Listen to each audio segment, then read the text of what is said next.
Hey, what's going on, guys? Welcome back to the Jimmy Scott Fitness Podcast and Radio Show. Coming to you on a Tuesday here with 7 fat loss tips that you still aren't using.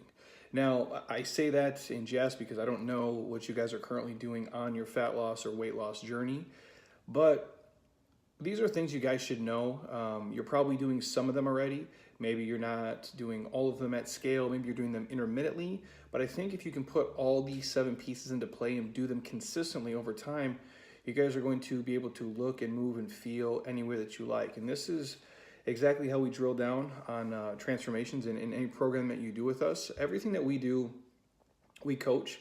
I believe that. I'm not a huge fan of just selling standalone products anymore because I just don't think people end up using them correctly. And so that's why we'll make less money and take less people, but be able to help more people for the long run. So it's not just the width of the audience we work with, it's the depth of it, which I care about more so. And so I'm willing to lose a couple bucks in my pocket, but to make a lifelong change in a lot of people. And I believe that comes down to coaching them through doing it the right way, not a fad diet, not some gimmick, quick shit fix. Literally just you guys doing the tried and true things that work. And these are all things you guys probably already know. You're probably doing some of them, but maybe not doing all of them at scale. Maybe you're doing some of them just intermittently. But if you commit to doing these consistently every single day, I think you guys are gonna see a massive change internally. And the byproduct is gonna be you're gonna look like a fucking rock star externally. And at least that's been my experience in terms of, my own, body transformation, if you will, taking myself from, being fresh out of college, 6'2", 170 pounds to now being whatever I weigh today, 210, 217, 219, 212, depending on how many cookies I had and how much peanut butter I shoved in my face. But point being is this: when I started to really focus on the internal health, feeling good every single day, having my blood work, match up and be where it's supposed to be, having energy, the byproduct was my body started to look a certain way on the outside. And then from there, you guys can shape and mold it and you can do whatever you want. So when you can own your flesh, I think you can pretty much do everything. So with that said, here are the 7 fat loss tips I think you guys probably aren't doing consistently enough, and the ones that I would suggest you to do if you truly want to make a transformation and make a change in your body. And not only just make a change, because I think anybody can do something one time. It's like if you ever look at like championship fights, right? Anybody can, have a great night, put all their focus and energy and effort into one thing. You can run one marathon. You can win one race. You can win one prize fight. But can you defend the title consistently over time? That's why like back-to-back championships or like even the back-to-back-to-back stuff, if you guys go back when I grew up, like the Bulls, it's very impressive for people to be able to replicate it. And the reason I parallel it to fitness is because a lot of people get into shape for a photo shoot. A lot of people get into shape to step on stage. A lot of people can get fit to run one race. But can you do it for 5 years in a row? Can you do it for 10 years in a row? Can you do it for 20, 30, 40 years? Can you do it for the rest of your life? As you get older and your friends get softer and wrinklier and fatter, can you become more fit? Can you be the 47-year-old version of yourself, which is the fittest version of you? Can the 62-year-old version of you kick the shit out of the 22-year-old version of you? Who knows? But at least this way, we can be the leanest, happiest version of ourselves as we age and get older. So without further delay, I think the first thing you guys have to do is you have to really believe in yourself. And I know this seems overly simplistic, but I think the mindset is the key. For a lot of people, the fear of failure, the fear of self-doubt is something that cripples them from trying, or at least trying after they hit a few roadblocks and kind of bumps along the way. You have to do more than just go through the motions every single day. You have to really believe it. You have to have almost this, crazy, insane belief that your goals are possible and take the steps towards doing those things every single day.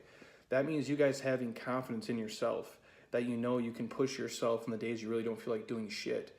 It means you guys know you're in control of what you eat and how you train and when you sleep and what you stress out about. It means you guys believe in yourself even if nobody else does. Even if you throw out some goals and say, I'm going to lose 100 pounds this year, and people look at you like you're crazy, or I'm going to run an Ironman, or I'm going to, PR my squat or 2K or whatever it may be. It's you guys having this insane belief in yourself. And I think that's what it takes for anybody who's achieved anything great. I know I've said I was going to do a lot of shit in this life, in this business over the past 10, 11 years. And a lot of people looked at me like I was a fucking idiot and laughed at me. And now here I sit and I get to do a lot of really awesome stuff because I knew I wasn't crazy. I knew it would be hard. And I think sometimes it's not fair, the amount of work you have to put in. For some of you guys, genetics is real. and the world is working against you and real life stuff's going to happen and come up, but you just have to push through that stuff and you have to keep it moving. Like today, it's 5 o'clock right now. I've been awake since 3:50 this morning. I have not got to train yet today. I had to do all our coaching stuff here. We had a handful of obligations outside of this. I had some adulting to do at my house, which is crazy. We're working like putting on siding on our house, like the most boring, basic adult shit ever, which I don't want to pay for, and I'm not excited about it, but it has to be done. And my wife is traveling for work, so I have to get home. Point being is I couldn't train yet today. I'm going to have to get in my lower body heavy-ass lifting session tonight at probably about 8 o'clock, which is not ideal, but it has to be done. And again, that's when it comes out to the belief of I'm in control. If I can train today or I can skip it. You know, I can eat well today, or I can say, yeah, you know what, I'm super tired. It's 9:15. I'm leaving the gym. I'm just going to grab a pizza instead of go home and make my food. But again, I'm not going to do that because I have goals I want to reach. And it's these days when things aren't ideal and when they're perfect, this is when you guys have to push yourself. Not when everything's going right, when you have on your freshest gear and your favorite playlist comes on and you're feeling good and the sun is shining and you got to the gym on time. That's not when. It's when things are against you. And you guys do the work anyway. When you're tired or you're exhausted and you still do something when before you would have done nothing, that is what I'm talking about when you believe in yourself. The second thing, you guys, I think you have to track it. You've heard me say this before, and I'll say it again, and I say it to all our coaching groups and everything we do. Tracking your macros, writing down your workouts, being mindful of what you're doing is a powerful thing. I think a lot of people underestimate the concept of macro tracking and planning your workouts and prepping things in terms of their fat loss. A lot of people, track their calories loosely, and that's amazing. But that's only part of what you guys should be doing. I think you should track it every single day, at least till you have a real grasp on your eating. Journaling down basic things. I use like the Whoop app, and I use it on my wrist. It tells me my quality of sleep, how long I slept when I wake up, and I'm not pushing that on anybody, but I think journaling things like that down are important, or even just waking up and taking a pen to paper or in your iPhone, journaling your workouts, writing down how you felt after the workout, how you felt the next day, how much energy was drained, were you sore, were you tired, were you exhausted? Things like that are key. The way you guys feel before you eat a meal, after you eat a meal, the next day after you do have a cheat meal or a couple of drinks. Those things are crucial. The process of tracking things and jotting things down creates good habits for you guys. It helps you input things, and consciously and subconsciously, it's something that sticks with you. And you start to understand the importance of really taking an inventory and auditing how much effort you put in. I had a great workout today. I had a shitty workout today. And I know for me personally, I have enough body awareness to when, if I get less than probably 5.5 hours of sleep, my workouts tend to suck shit. And even if I do, let's say I sleep for 4 hours one night and I can come in here and I crush the workout because I will myself to do it. I'm like basically in Rocky 4. I'm fighting Ivan Drago. I'm just willing myself to like run through the fucking snow here and get this workout done and crush it. I'm so destroyed. If I go home and take a nap and I wake up, I'm a complete mess. If I wake up, I'm like, what day is it? I don't know what's going on. Or if I get home and I fall asleep and I wake up the next day, I feel like I got hit by a bus. And so the point of me sharing that is you guys just understanding, taking an inventory of how you feel pre and post workout, pre and post meal, sleep quality, alcohol, everything affects you. Just being very mindful and diligent, because this is a serious process. And I think the people have the audacity to think they can just kind of mosey through like a major body transformation change. It's no different than doing any other major goal in your life, paying off your mortgage, graduating from college, getting an advanced degree, traveling the world, writing a book, doing things that are, take preparation and time and energy and money. We put a lot of effort into those things, but yet we think we can kind of mosey through changing our body and how it looks and how it moves and how it feels. It can't be done that way, especially if you get some real lofty concrete goals. So I think tracking more than just macros is important. The other thing I'll tell you guys to do, picture like your ideal body and your ideal life. And I don't just mean how it looks, but I mean how it moves and how it feels. Have you ever wondered what it would be like for you guys to visualize yourself at your ultimate goal of how you look and move and feel? Now, I don't know, for some of you guys, it's probably not realistic. If you're 350 pounds today and you think you're going to be on the cover of Iron Man, in a year, that's probably not going to happen. I'm not saying it's impossible, but you have to also be realistic with this. I mean, set goals, but if you are 5'2" and you're 300 pounds right now and your ideal image is Arnold Schwarzenegger, I hate to break it to you, it's not going to happen. Just like if I'm like, you know what, I want to look just like LeBron. I'm not going to be 6'8" and 260 pounds. It's just not going to happen. So what I'm saying to you guys is have a real concrete picture of what that ideal image would look like. I'm a huge fan of picturing something in your mind over and over and over again, and have that being, kind of like the external carrot you guys are chasing and what you want to get. So I'd tell you guys, close your eyes and just picture, hey, here's what my ideal body looks like from head to toe, and not just how it looks, but how it moves, how it feels, how strong, how powerful I am, how lean I am, how muscular, whatever your guys' goal is. Notice the way, your arms, your legs, your stomach, your ass look, and how that's going to be as you guys walk and jump and lunge and squat. And you pay really close attention, not just to how it looks and moves and feels, but how much self-confidence you guys will have once you get there. And I think sometimes, picturing those things and imagining those things with like crystal clear clarity can help you guys stay motivated. And again, it might not ever come to fruition and be exactly the way you picture it, because I'll tell you guys, if you're watching this on YouTube right now, if you look behind me, there's a bunch of magazine covers, and however you guys think those look, it doesn't feel exactly that way. I don't know how else to say it. I've said to my wife 1,000 times, I've shared this before in the Body Dysmorphia podcast, where I was at was it the Olympia or the Arnold? I think it was the Arnold. So I was at the Arnold, which is the biggest. I mean, the Arnold is a shit show. If you guys ever go, it's the biggest fitness event like in the world. Literally, it's insane how many people are there. And I'm there with Nature All Pro Lab MRI. I'm on their athlete roster at the time, and those guys have been great. And I remember seeing a billboard of myself, and it had to be, it was like me, Moji, Kyle, Malcolm, and I'm on this billboard by myself. I'm like blue, like a big Smurf. And I remember seeing it, and it's probably like 20 feet tall and like 10 feet wide. It's insane. Very humbling. It's a very cool thing as a kid like me who grew up with nothing and never thought that would be my life. I'm on this giant billboard for what it's worth, and I'm looking at it, and I don't like the photo. And I'm like, man, I look like shit. And here's the thing. This company spent money to put me on a giant billboard, and blue Smurf me out, which I don't really get the blue part. But they put me on this giant billboard, and I'm looking at myself, and what the image looks like, I didn't feel that way when I took the photo. Does that make sense? Like, it looks like, I'm ripped, I'm shredded, I'm super lean, you ate a certain way for it, you trained a certain way for it, you got all pumped up for the photo, but I don't like how it looks. And so that's what I want you guys to talk about. When you picture your ideal body and image, just be realistic with yourself, and don't be so hard on yourself.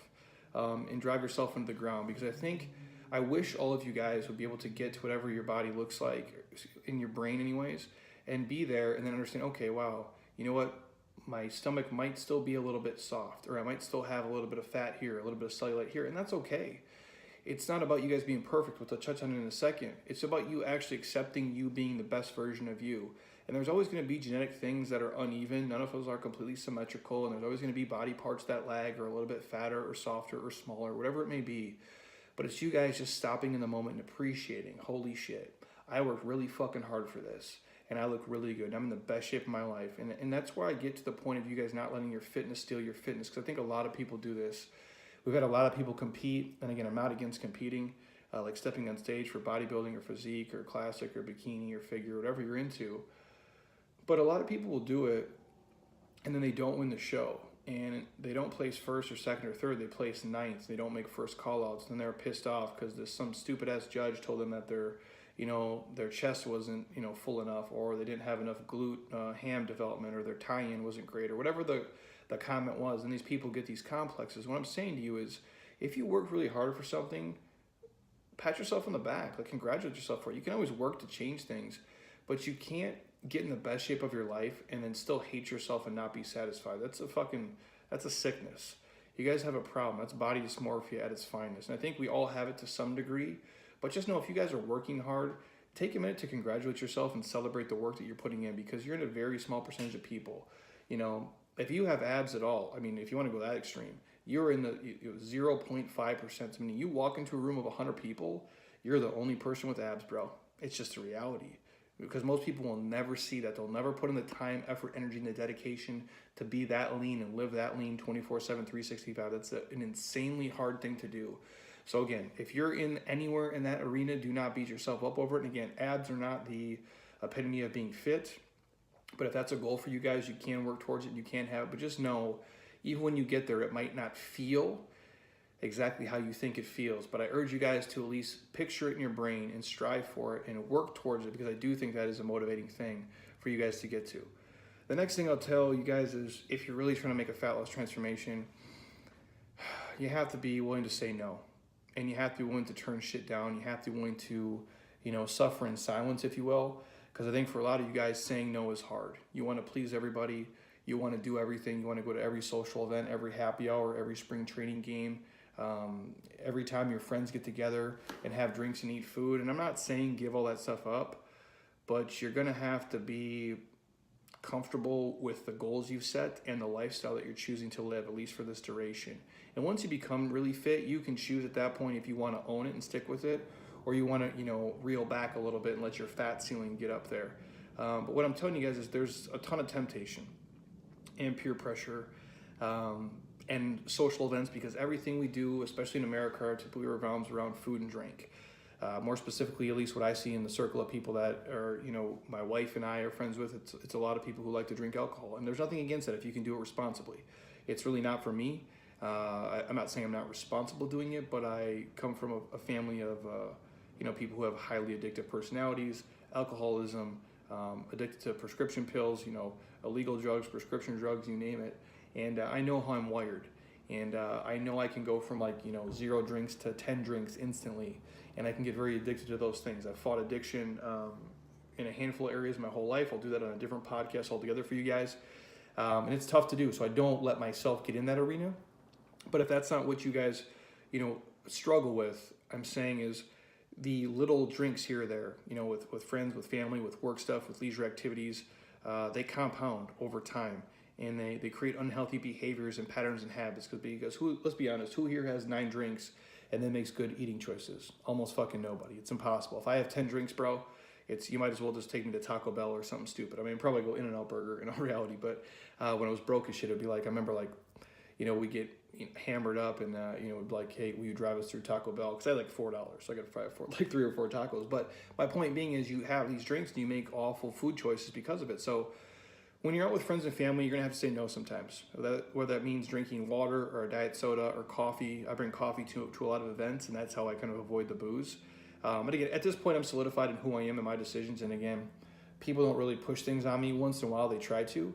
And I don't mean this to sound like an asshole, and I'm not saying I'm, the world's gift of bodies and physiques and how I look. But let's be real. When I'm out drinking with a bunch of people, they don't look like me. Their bodies do not look like mine. They are not as big, as strong, as fast, as lean, as athletic, and as healthy as me. They just aren't.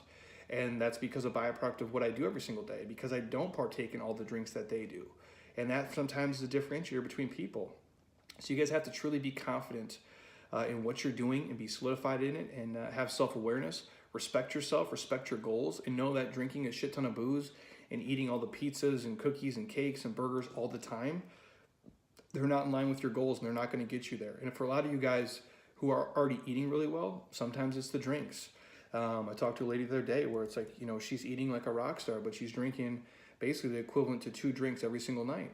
So if that's 14 drinks a week, you compound that over the course of a month, she's having over 50 drinks a month. If you compound over the course of a year, that's over 600 drinks per year just on the regular, not counting vacations and Super Bowl parties and everything else. So those things do add up. So what I'm saying is, you have to be comfortable saying no. I'm not saying you can't be social, but if people are going out for pizza and beers, you might have to make a different choice. Maybe opt for water, have a salad, have a piece of pizza or 2, or maybe have a beer if you're a person who can have self-control. I have none, so I don't really partake in that. It's just you guys picking your spots and making sure it's truly worth it, because knowing the people you're around probably don't have the same fitness goals as you. They aren't on the same journey. They're not making the same sacrifices. They're not pushing the same sleds, doing the same lunges, doing the same squats. So again, it's just you guys being confident in who you are and learning when to say no and when to say yes, and finding a balance that works for you. And again, that's different for all of us, depending on how high our goals are and how strict you want to be and how fast we truly want to get there. The next thing, I think you guys have to be willing to change the habits, and that comes hand in hand with this. So again, it's easy to get caught up doing the same thing over and over again. But what I'm saying to you guys is, the bad habits you have, they can be replaced with good habits. What I would tell you is the things that you're doing that are holding you back, that's why I go to the auditing thing. It means you guys systematically, addressing a shitty behavior, until you guys can change it and make it a healthy one. And just as easy as you guys can have 2 drinks a night, you can have no drinks a night.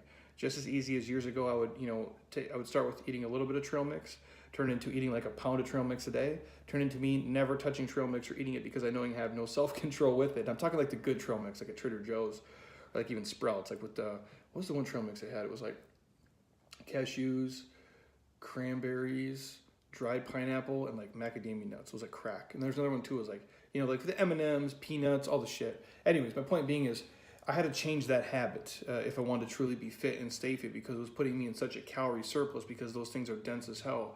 And so it's just you guys addressing the habits that are holding you back, whether it's like late night snacking, lack of tracking macros, skipping workouts when you drink, or having too many drinks, whatever it is, be willing to change the habits along the way and be solidified in those changes. And again, you can take slow steps, and got to be all done at once, but doing it over time is going to make you guys healthier in the long run. And the next one, I think, being part of a community, I always say this, whether it be in person or online, fat loss is a lonely road. And ultimately, it's your journey and your journey to do by yourself. But I do think it's easier if you can get some friends, to do it with you. So again, even if it's only one close friend, family member, brother, sister, husband, wife, somebody to ride along with you in the journey, I think that's key. Having a support system will help keep you guys motivated. It will push you, especially in the days where you don't want to do stuff. And over time, literally, they'll be your backbone. They're your team. They're the person who's helping you along the way, especially when things get tough and you feel like not doing it on those days. And the last thing I'll leave you guys with is, don't try to be perfect. Perfect doesn't exist. Again, it can mentally fuck you guys out of any progress or success that you're having. It really can hold you back from doing the things that you guys truly want to do. There's nobody out there who eats 100% perfect, clean, 24/7, 365. It just doesn't happen.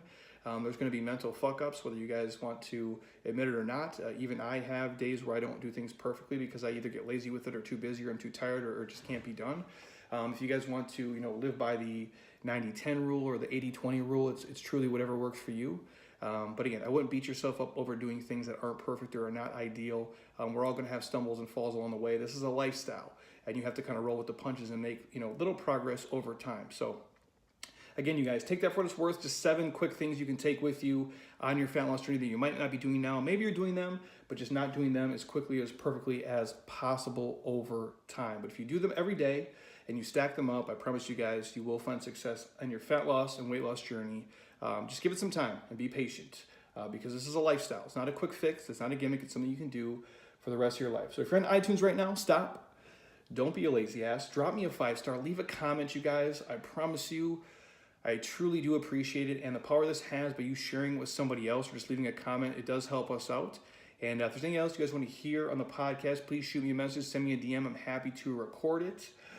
And until next time, you guys, eat well, train hard, be nice to people, and please, you guys, just keep doing shit you love with people you enjoy because your life is too short not to. I'll talk to you guys soon. Peace.